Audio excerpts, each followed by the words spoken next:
Hi, I'm just making a quick documentation here of the fix for an emissions issue on my 2002 Mercedes C230 compressor.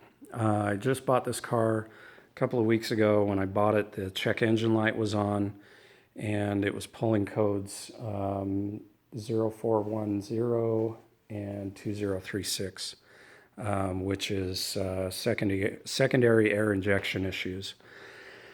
It's been kind of a pain to fix. That's why I wanted to make this video in case anybody else has dealt with it. Hopefully this will help you out. So I've got it taken apart right now because I'm still working on it, but I wanted to show you the solution before it's all put back together. Now, first of all, secondary air injection. In most cars, that's related to the smog pump. Smog pump pumps fresh air directly into the exhaust manifold. What that's doing when you first start up the car is it speeds up the catalyst, gets the catalytic converter working faster by blowing fresh oxygen in there. So it should only run for about 30 seconds when you first start the car. On most cars, when you get that code 0410, usually means that your smog pump's going out, but this car doesn't have a smog pump. Most cars do. This one doesn't because it's supercharged. It's got a giant air pump right there, so there's no need for another air pump. What it does instead is there's this bypass just before the throttle body where it's taking, it's diverting air from the intake, and it's pumping it straight into the exhaust manifold. That should only work for about 30 seconds when the car first starts up, and then it shuts off. And then, most of the time this is just fed by the boost pressure from the supercharger. So it's taking boost pressure away from the engine, so you're going to have a little bit less power for the first 30 seconds that you start the car, but it's not really going to be noticeable because it's going to shut off after 30 seconds, and then you'll have full manifold pressure on the intake side. The way that it's actuated is it's a vacuum system. So you've got a vacuum line coming in here, and then there's this solenoid right here that actuates the vacuum. So when you first start the car, this is going to open up that solenoid. You're going to have vacuum going to this valve. This valve, that vacuum actuated valve, is what allows the diverted air from the pressurized intake manifold in here. I don't have it hooked up to the, normally we'd see another hose. This hose actually should be connected right here and then going down into the exhaust manifold, but I have my hose clamps off because I've been working on it. I just wanted to be able to show you. So the vacuum line right here comes off easily. This is what actuates the valve. When you first start the car, for the first 30 seconds, this should suck to your finger. If it doesn't suck to your finger, you have a vacuum problem. Check if you have vacuum on this side. If you have vacuum here but not here, it could be this solenoid, but that's not very likely. These aren't really going to go out. But that's something to check. Make sure you have suction here.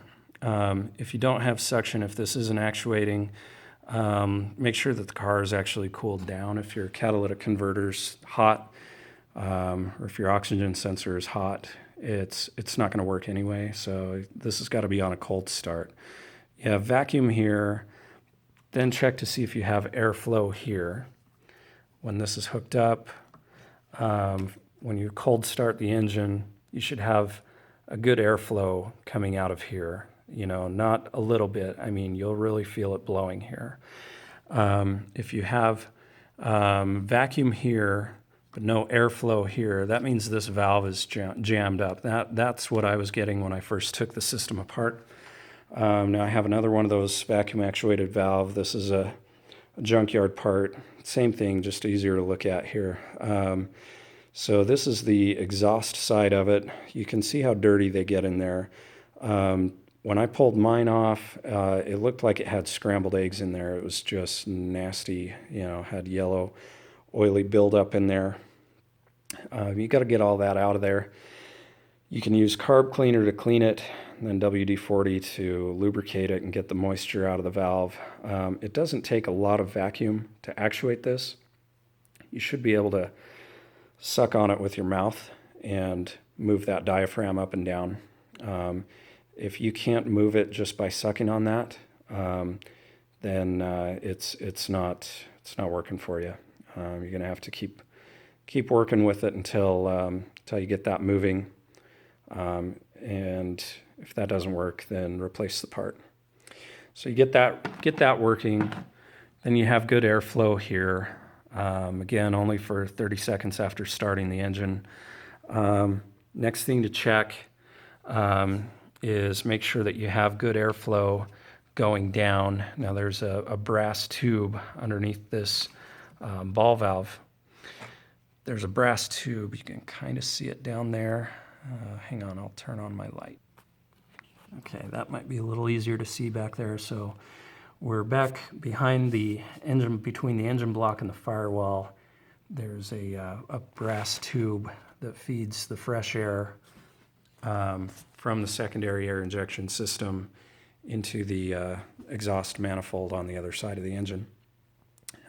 You should be able to blow on that and have good airflow straight into the exhaust manifold.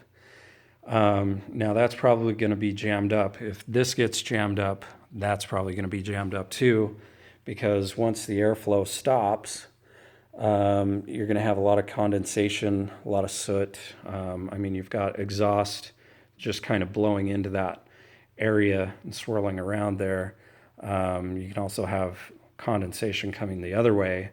But that valve was pretty rusted. Again, it was really dirty.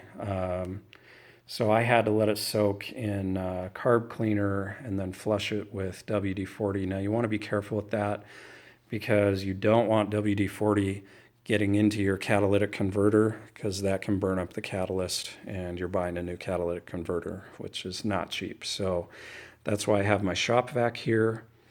After you've got that soaked and you think you've got that rust that's built up in there pretty broken up, then use some compressed air to blow it out, suck it out with the vacuum, get all of the rust deposits out of there, as well as the oil from the WD-40.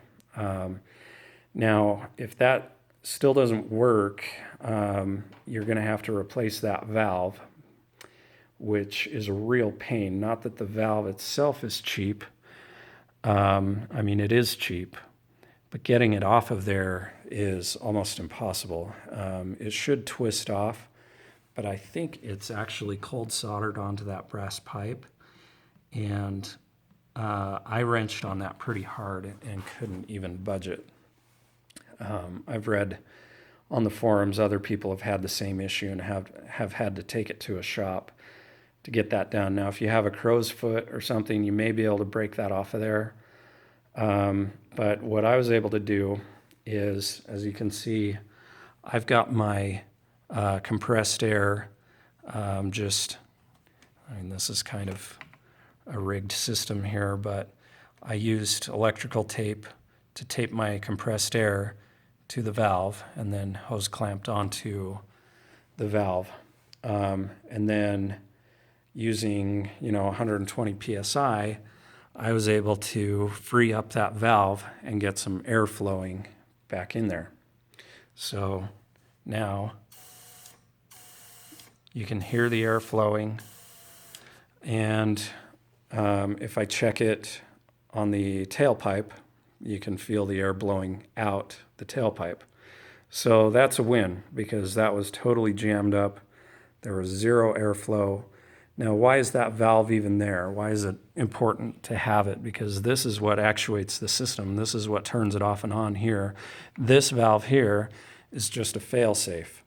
If for some reason the air compressor, the supercharger, is not working and you don't have any pressurized air on this side of the throttle body, then you're going to have pressurized air going the opposite way, which is going to be blowing exhaust gases back up through the system straight into the throttle body. Of course, you don't want to be injecting exhaust gases into the clean side of your engine. That would be bad. So that's just a fail-safe. It only allows the air to flow one way, just to make sure in the rare event that your supercharger is not working, you don't have any pressurized air here, you're not going to have backflow from the exhaust. So that's what I was able to do. Now we'll see if this actually clears the check engine light. I mean, I'll have to clear the check engine light and then drive it for 75 miles to make sure that it doesn't come back on. If it does come back on, then the next thing I'm going to be looking at is the oxygen sensor. That's what your 2036 code is for, is the oxygen sensor behind the cat. But that's $130 to replace, and it probably doesn't need to be replaced, so don't start with that. And the other thing that I would be looking at, if after I know for sure that my secondary air injection system is working, at least here, then you need to be looking at the supercharger. Why is the supercharger intermittently not force feeding air into the catalytic converter? And again, occasionally what can happen, and this is a very expensive fix, so definitely don't start here, but this throttle, what's called a bypass flap, it's basically another throttle body. It looks exactly like this throttle body. There's another one right here. Occasionally these go bad and you're not getting compressed air from the supercharger into the intake. The air is being bypassed around the supercharger. That's going to cause the problem too. But if you have that happening, you're going to have other issues that you're probably going to notice, because you're not going to have any boost pressure. Sometimes your car is going to be going into limp mode, and you would notice that. With this system, it's completely an emissions issue. You're not really going to have any noticeable performance issues. It's just a check engine light, which is a real pain, because here in Utah, I have to get that cleared before I can register the car. So hopefully that helps. If you have any questions, I'm not, I wouldn't say I'm an expert, but I can try to help you out. If you want to ask me in the comments section, I'll try and do my best. Thanks for watching.